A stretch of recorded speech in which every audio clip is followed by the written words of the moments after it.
Now, a horrific act of violence shook New York City yesterday. A woman died after being set on fire inside a subway train in Brooklyn.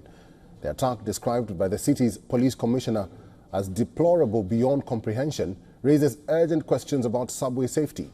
The tragedy unfolded on Sunday afternoon on a stationary train. The victim, seated alone, was approached by a man who, without warning, set her clothing alight.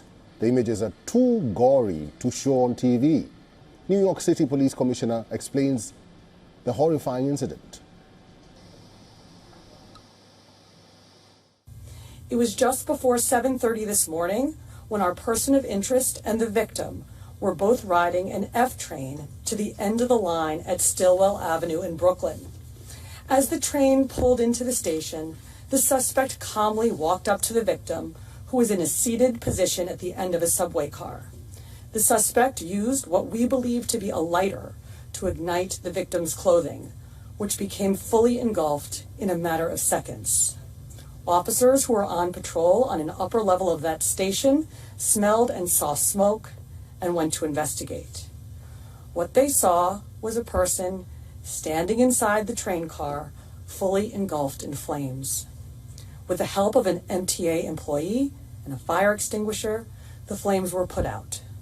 Unfortunately, it was too late, and the victim was pronounced on the scene. The suspect, identified as a migrant from Guatemala, has been arrested. He had previously entered the U.S. in 2018 through Arizona. Authorities are still determining his immigration status.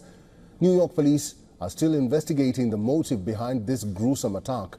No charges have been registered yet. Police say they are still investigating the victim's identity and the reason behind the attack. Incidents like these erode public confidence in the safety of one of New York's lifelines. Over 4 million people rely on the subway every weekday, yet 2024 has already seen a troubling increase in subway homicides compared to last year. For New Yorkers, this tragedy is a grim reminder of how quickly the ordinary can turn into the unthinkable. Calls for heightened security measures are growing louder as the city grapples with yet another senseless loss of life. Susan Tehrani is our correspondent. She is now joining us live from New York. Susan, hi. It's good to see you, but I don't know what to think about this case because it annoys you. It annoys those people who watched this video in horrifying details, how someone can take a video of a woman burning alive and nothing was done to save her life. Yeah, Eric, this is just such a tragic incident. And, it comes shortly after there was debate about, you may remember, the Daniel Penny case, who was the former Marine who put a black man in a chokehold on the subway station because he was threatening the lives of others, and he went to court. Ultimately, Penny was vindicated. But, it's the issue of subway security on the one hand, whether or not there should be reform in the criminal justice system on the other, because usually, people get away after they cause disturbances on the subway. No one wants to be on the New York subway, I'll tell you that.